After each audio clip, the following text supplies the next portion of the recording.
बिस्मिल्लाहिर्रहमानिर्रहीम। अस्सलाम वालेकुम स्टूडेंट्स। आज हम ENG 201 फाइनल टर्म प्रिपरेशन करेंगे, जिसके अंदर पार्ट 2 कवर करेंगे लेक्चर 35 से 45 तक। लास्ट वीडियो के अंदर मैंने 21 से 35 तक के तमाम MCQ short question and long questions को बहुत अच्छे तरीके से कवर करवाया था। तो आप पहले पार्ट 1 देखें, देन आप मूव करें पार्ट 2 की तरफ। यहाँ से हम सिलेक्ट करते हैं अपना लेक्चर नंबर 36। ऑटो सिलेक्ट करेंगे। Avoid using long strings of modifiers or noun. तो आपको अवॉइड करना चाहिए कि आप लॉन्ग स्ट्रिंग्स को यूज ना करें, क्योंकि जो नाउन स्ट्रिंग्स होती है ना, वो कंफ्यूज करती हैं हमारे रीडर को। एक्सेसिव और unnecessary dash can make your reading wordly. Normalisation, ठीक है। तो टर्निंग वर्ब्स इनटू नाउन, हमारे पास नॉर्मलाइजेशन होती है जो ऐड करती है हमारे एम्प्टी वर्ड्स को। Sentence fragment is missing a subject verb or both. तो ये MCQ आपका बहुत इंपॉर्टेंट है कि सेंटेंस फ्रेगमेंट क्या होता है।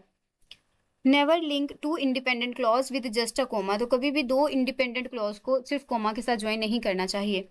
Agreement between subject and verb is very important for paragraph coherence. तो पैराग्राफ कोहेरेंस के लिए ये बहुत ज्यादा इंपॉर्टेंट होता है। Active verbs make for dash prose. तो एक्टिव वर्ड्स क्या करते हैं, ये कंसीव करते हैं। Active verb make for concise words. To join two main clauses without junction produce a dash sentence. तो फ्यूज्ड सेंटेंस, अगर आप मेन क्लासेस को विदाउट एनी कंजक्शन ज्वाइन करते हैं तो वो एक फ्यूज्ड सेंटेंस को प्रोड्यूस कर सकता है। नेक्स्ट है हमारे पास लेक्चर नंबर, अच्छा यहाँ पर हम ऑल लेक्चर्स ही स्टडी करते हैं सिलेक्ट, ताकि हमें बार बार ये मूव ना करना पड़े। यहाँ पर आकर हम लेक्चर नंबर 37 है हमारे पास। Parallelism refers to principle that part of sentence which are the same in function should be same in structure. तो पैरेललिज्म हमारे पास क्या होती है कि एक ऐसा प्रिंसिपल होता है that part of a sentence, हमारे जो सेंटेंस के हिस्से हैं उनको भी सेम फंक्शन करना चाहिए जैसे कि उनका स्ट्रक्चर, यानी कि चीजें पैरेलल चलनी चाहिए, एक साथ चलनी चाहिए। Avoid using too short sentences that they create choppy prose. तो बहुत छोटे जुमले भी यूज नहीं करने चाहिए, वो चॉपी सेंटेंस क्रिएट करते हैं। Modifiers of noun should be placed either immediately before or immediately the after noun. तो जो हमारे मॉडिफायर्स होते हैं, या तो इमीडिएटली हम उनको कहाँ पे रखते हैं कि हम अपनी नाउन से पहले रखते हैं, या फिर एक और जो मेथड होता है कि हम उसको अपने नाउन के बाद रखते हैं। नेक्स्ट हमारे पास है modifier those connection to the sentence is implied but not explicitly made to set। तो इसको हम क्या कहते हैं, इसको हम डिंगलिंग कहते हैं, ठीक है। डिंगलिंग पॉइंटर्स, या फिर हमारे पास जो डिंगलिंग मॉडिफायर्स होते हैं, पॉइंटर्स का कंसेप्ट हम अपनी CS के अंदर पढ़ते हैं। Use only one dash word to express a negative idea. तो एक नेगेटिव वर्ड ही यूज करें नेगेटिव आइडिया को प्रेजेंट करने के लिए, ठीक है। Double negative in sentence cancel each other. देखिए नेगेटिव नेगेटिव को कैंसल आउट कर देता है। आप pronoun can appear in one of 3 cases, subject, possessive and objective. Shift mode tense or voice without reason create a inappropriate shift. तो shifting mode, अगर आप sentence को या वॉइस को विदाउट एनी रीजन शिफ्ट करते हैं तो that create a inappropriate shift. Clear writing consist the specific careful chosen word but abstract dash language, general language. Match terminology to dash the audience ability. Avoid language that could be interpreted as biased. Use periods to indicate the end of declarative or imperative sentence. Place a comma after an introductory dependent clause. Use a comma to separate items in series. Place commas inside quotation mark but dash parenthesis outside parenthesis. Use column to introduce and emphasize list, quotations and explanations. Use semicolons to join two clauses independently. Lecture number 29 है हमारे पास। Use question marks to end the sentence. तो question mark आप interrogative sentence के end पर use करते हैं। In technical writing, use exclamation point, note to end, warning or causation. तो exclamation mark signify करता है immediate physical danger को in tech words. Use bracket to set off an explanatory. तो use bracket to set off an explanatory reference. Use an apostrophe to form dash case of the noun. तो use apostrophe to form possessive case of the nouns. Use hyphens to link compounds, to link noun या फिर to link compound nouns. Capitalization, the first word include sentence cited in quotation. Sentence हमारा जो होता है ना, word of sentence, जब हम capitalise करते हैं ना किसी भी सेंटेंस के पहले लेटर को या वर्ड को, तो ये इंक्लूड करता है हमारे सेंटेंस की साइटेशन या कोटेशंस के अंदर. Use acronyms to shorten phrase in order to save space. तो स्पेस को यूज करने के लिए हम क्या करते हैं, पूरा लफ्ज लिखने के बाद उसकी जो हमारे पास एक्रोनॉमी होती है उसको यूज कर लेते हैं. In general use dash numerals instead of words in scientific and technical writing. We generally use Arabic को हम ज़्यादातर यूज़ करते हैं. like 1 2 3 जो हमारे पास क्या होते हैं, are universally read faster in tech documents. Numbers, the front matter in italic lower numerals. तो हमारे जो रोमन वर्ड्स होते हैं ना, उनको हम italic लोअर केस के अंदर यूज़ करते हैं as a number of front matter. यहाँ पर आप देखें कौन से नंबर्स होते हैं, लाइक हमारे पास जो रोमन गिनती होती है सेम वही. Always proofread your document to miss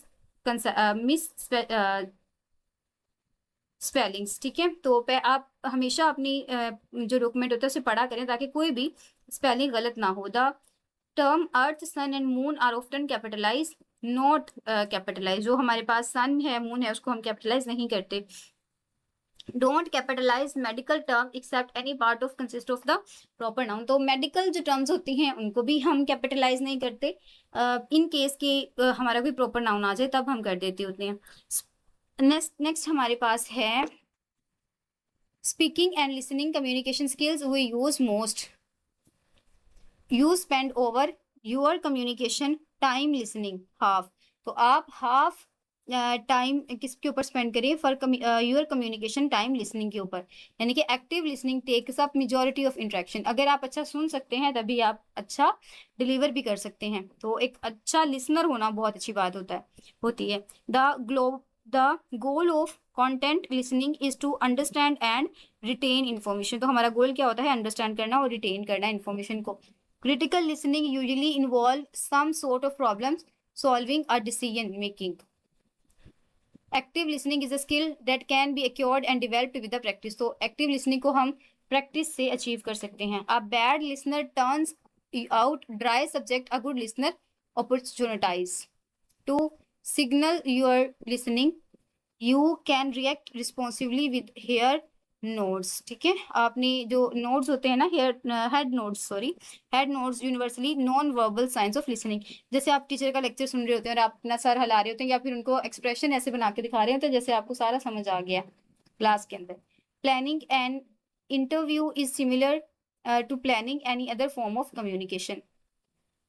open ended question invite the interview to offer an opinion. Closed ended question require yes or no. Good interviews have opening body and a close. The rules people play in meeting fall in 3 categories: self-oriented, group maintenance, and task facilitating. Group loyalty can lead member into group thinking. Question that mirror respondent previous answers are called restatement questions. Speeches and presentation can categorize according to the purpose. When your purpose is motive or entertain, you generally do dash of the talking. You generally do most of the talking. तो जब आपका जो purpose है motivate करना हो या फिर entertain करना हो तो फिर आप ऑडियंस को बहुत ज़्यादा पैसिव रखते हैं. A homogeneous group will benefit from a speech presentation. From a focused speech presentation, to average speaker can deliver about 125 to 150 words in a minute. तो एक एवरेज स्पीकर 125 से 150 जो वर्ड्स हैं वो 1 मिनट के अंदर डिलीवर कर देता होता है। Speaker with high credibility is more than that a speaker with low credibility. तो हमारा एक स्पीकर है जिसकी क्रेडिबिलिटी हाई है, वो मोर परस्यूसिव है उस स्पीकर से जिसकी जो क्रेडिबिलिटी है वो कम है। Start with focusing a big picture then idea. तो अगर आप बिग पिक्चर से स्टार्ट करते हैं ना, तो आपको क्या होता है कि उसका जो मेन आइडिया होता है वो आपके पास आ जाता है। If your purpose is to collaborate organise and material around a logic, तो इसको हम कहते हैं argument. The close of a speech is mostly important as beginning because audience attention at the peak level। तो जब आप क्लोजिंग जो होती है ना, close of a speech is almost important as beginning, तो क्योंकि हमारे जो ऑडियंस होते हैं ना उनकी अटेंशन पीक्स के ऊपर होती है। Visual aid dramatically dash audience ability to absorb and remember information. Visual aids dramatically increase कर देते हैं ऑडियंस की एबिलिटी को रिमेंबर करने के लिए और अब्सॉर्ब करने के लिए इन्फॉर्मेशन को। Text visuals consist of dash and help audience follow the flow of idea। तो text visual consist of words and help the audience follow the flow of idea। Limit each visual ad to one idea। The key to handling question and answer segment is effectively preparation। Unless you are trained actor, avoid a memorized or entire speech। तो आप एक अच्छे actor हैं, trained actor हैं, तो आपने avoid करना है मेमोराइजिंग द इंटायर स्पीच। पूरी स्पीच को आपने मेमोराइज नहीं करना, फिर उससे वो ऐसे किताबी सी चीज लगती है, नेचुरल नहीं लगती। If the audience tries to turn a question into soft box, the speaker must maintain the control. Target your audience by identifying audience dash type, यहाँ पर हमारा टाइप आएगा, characteristics and level of experts. Memoranda are brief informal reports used to establish a record। use letter to communicate outside the organization। अब आपको पता चल गया कि लेटर्स हम आउटसाइड द ऑर्गेनाइजेशन यूज करते हैं। Choose correctively between indirect and direct approaches to message. तो direct and indirect approaches to bad messages. Strengthen your persuasive message which appropriate appeal. तो आप स्ट्रेंथन कर सकते हो अपने मैसेज को। Use dash attitude to interest the audience in your message. तो अगर आपने इंटरेस्ट पैदा करना है तो आप यू का एटीट्यूड यूज करते हैं। In formatting you use the in place of phrases one sentences place of one word. तो use one word in place of phrases one sentence place of two. तो इस रूल को आपने याद रखना है। नेक्स्ट हमारे पास है शॉर्ट क्वेश्चंस। तो यहाँ पर आकर हम देखते हैं अपने लेक्चर नंबर 35 से। चलिए 35 का क्वेश्चन नहीं है, 36 के अंदर क्वेश्चन है शॉर्ट कि what is a sentence fragment. तो सेंटेंस फ्रेगमेंट क्या होती है? A phrase punctuated as a sentence but missing a subject verb or both. तो पंक्चुएटेड प्रॉपरली होती है लेकिन उसका सब्जेक्ट वर्ब या दोनों ही मिस होते हैं। What is a comma supplies? तो linking two independent clause with just a comma. अगर आप जस्ट कॉमा के साथ उसको बना देते हैं तो इट इज अ हमारे पास कॉमा सप्लाइज होती है। What are the 3 types of listening? तो लिसनिंग की 3 टाइप्स क्या हैं? क्रिटिकल, इंतहा का इंपॉर्टेंट है स्टूडेंट्स। और ये जितने भी मैं आपको शॉर्ट क्वेश्चन करवा रही हूँ, इनको अगर आप अच्छे से याद कर लेंगे ना स्टूडेंट्स, तो सारे के सारे शॉर्ट क्वेश्चन आपके कवर हो जाएंगे। बहुत इंपॉर्टेंट है ये। एक्टिव लिसनिंग होती है, क्रिटिकल लिसनिंग होती है, और हमारे पास कॉन्टेंट लिसनिंग होती है। How can you show interest through non verbal message in active listening? तो किस तरह से आप नॉन वर्बल को यूज करते हैं? Maintaining I content, note, smile, giving verbal feedback. How do you target your audience? किस तरह से आप टारगेट करते हैं? Bye identifying audience type, characteristics and level of experts. What is the एडा प्लान यूज्ड फॉर? तो एडा प्लान क्यों यूज होता है? अटेंशन, इंटरेस्ट, डिजायर एंड हमारा जो एक्शन होता है इसके लिए मैक्सिमम यूज होता है। तो अब हमारे चलते हैं हम डिटेल्ड क्वेश्चंस की तरफ। डिटेल क्वेश्चन का हमारे पास यहाँ से हम करते हैं लेक्चर नंबर 36 को सिलेक्ट। 35 है एंड 35 के बाद आपका जो लॉन्ग क्वेश्चन आता है, आई थिंक सो ये हमने पढ़ा था। आई थिंक ये चीजें हमने कवर नहीं की थी। 30 से आई थिंक हमने किया था। तो नेक्स्ट आपके पास जो क्वेश्चन है that is write block and editing. तो ब्लॉक एंड एडिटिंग क्या होता है? तो राइटर ब्लॉक क्या होता है? जहां पर हमारा जो राइटर होता है ना वो स्ट्रक हो जाता है, उससे कुछ समझ नहीं आती, वो आगे जितनी भी चीजें होती है ना, क्योंकि उसने रिसर्च कम की होती है, उसकी जो प्रैक्टिस होती है वो बहुत कम होती है। तो कौन सी काजेज होती हैं जिसकी वजह से जो राइटर ब्लॉक अक्कर होता है? बहुत इंपॉर्टेंट है quality, manual script writing style, mechanical development and organizational logic.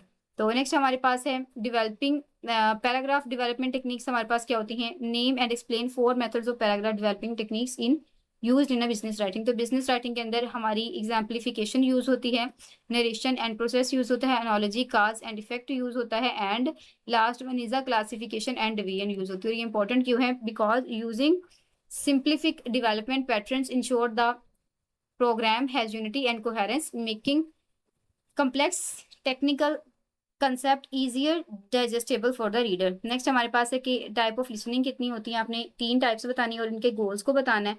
तो हमारे पास कंटेंट लिसनिंग होती है, क्रिटिकल लिसनिंग होती है एंड एक्टिव लिसनिंग होती है। और इनका अब हमारे पास ये इंपॉर्टेंट क्यों है? Because effective listening prevent costly miscommunication, facilitates true learnings and build mutual respect in work place interacting and interviews।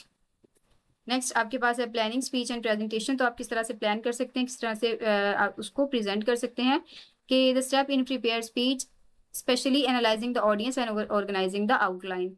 Next हमारे पास बस यहाँ तक ही हमारे पास लॉन्ग क्वेश्चंस, थोड़े से लॉन्ग क्वेश्चन हैं, बहुत टफ चीजें नहीं आती, इसी तरह की सिंपल सिंपल से चीजें आती हैं। तो सिर्फ अगर आप इनको कर लेंगे ना तो इंशाल्लाह पास होने से ज्यादा अच्छे नंबर आ जाएंगे। और इसी तरह हमारे पास कुछ रूल्स हैं, जैसे एडा का जो हमने प्लान पढ़ा, एक्टिव वॉइस क्या होते हैं, पैसिव वॉइस क्या होते हैं, और हमारा जो विजुअल एड्स का हमने जो पढ़ा था वो किस तरह से होते हैं, या कितनी लाइंस होती हैं। देखें 6 लाइन पर स्लाइड एंड 6 वर्ड पर लाइन, हर लाइन के अंदर 6 वर्ड और हर स्लाइड के अंदर 6 लाइनें। और रिपोर्ट ऑर्गेनिज्म क्या, ऑर्गेनाइजेशन क्या होती है, ऑर्गेनाइजिंग क्या होती है, paragraph coherence, handle question and answers. तो होप सो आपको ये चीज़ें पसंद आई होंगी। कहीं पर कोई कंफ्यूजन हो या कोई चीज़ मुझसे स्किप हो गई हो तो इग्नोर कीजिएगा। और अगर कोई चीज़ आप पूछना चाहते हैं तो कमेंट के अंदर पूछ सकते हैं। अच्छा, बहुत सारे स्टूडेंट्स ने मुझे बल्कि 2 स्टूडेंट्स ने ही कमेंट किया कि आप वीडियो ना बनाएं बल्कि अपनी प्रोनाउंसिएशन ठीक करें। तो देखें students, human error is always possible. मैं एक ही साथ इतनी ज़्यादा बुक्स को लेकर चल रही हूँ ताकि स्टूडेंट्स को ज़्यादा फायदा हो। जो भी स्टूडेंट कहता है उसकी रिक्वेस्ट के ऊपर मैं वीडियो बना देती हूँ। तो मुझे इस चीज़ का बखूबी अंदाज़ा है कि वो कहते हैं ना कि एक फ्रॉग वाली आप लोगों ने कहानी सुनी होगी। तो वो बाहर निकलने की कोशिश करता है, वो बहुत कोशिश करता है, और जो दूसरे होते हैं ना वो कहते हैं तुम नहीं कर पाओगे, लेकिन वो कोशिश करता रहता है और एट द एंड वो कामयाब हो जाता है। जब उससे पूछा जाता है कि तुम्हारी कामयाबी का राज क्या है, तो वो यही कहता है कि मुझे तो सुनाई नहीं देता। ठीक है, उससे सब यही कहते हैं ना कि सब लोग आपको इतना क्रिटिसाइज कर रहे थे तो फिर भी आपने अपनी अटेम्प्ट क्यों जारी रखी। तो देखिए, कमियां कोताहियां हर इंसान के अंदर होती हैं, कोई भी परफेक्ट नहीं होता। ये जिनकी प्रोनाउंसिएशन बहुत अच्छी है, जिनको बहुत अच्छी इंग्लिश आती है, उनके अंदर भी कोई एक ऐसी चीज होगी जिसके अंदर वो बेस्ट नहीं होंगे। तो खैर मैं तो दिल पे नहीं लेती, क्योंकि जाहिर सी बात है स्टूडेंट्स हैं, और अच्छी बात है, चले मुझे बताते हैं, मैं कोशिश भी करूंगी, लेकिन मिस्टेक्स हो जाती हैं चाहे जितनी भी कोशिश कर लें। Slip of tongue is natural. So आप लोगों की हेल्प की जाती है। देखिए मेरा ये पोर्टल बहुत सेल हो चुका है, ऑलमोस्ट 20 to 30 जो स्टूडेंट्स हैं वो ले चुके हैं मुझसे, ये बाय कर चुके हैं। तो मुझे जो बेनिफिट आना था आ चुका है। तो ये सिर्फ मैं इसीलिए करती हूँ ताकि जो स्टूडेंट्स बहुत ज़्यादा स्टूडेंट ही होते हैं, मतलब कि उनके पास कोई जॉब नहीं होती, जॉब होल्डर्स नहीं होते, उनकी भी हेल्प हो जाए। जो पे नहीं कर सकते वो भी इस काबिल हो जाएं, और जो चीज़ पे वाले इंजॉय कर रहे हैं वही चीज़ आपको फ्री के अंदर मिल जाए। तो बाकी आप लोगों की मर्जी है, आप लोगों ने किस तरह के कमेंट्स करने हैं। इंशाल्लाह मैं कोशिश करूंगी इसको ठीक करने में। दुआ में ज़रूर याद रखें। फ़ी अमानिल्लाह।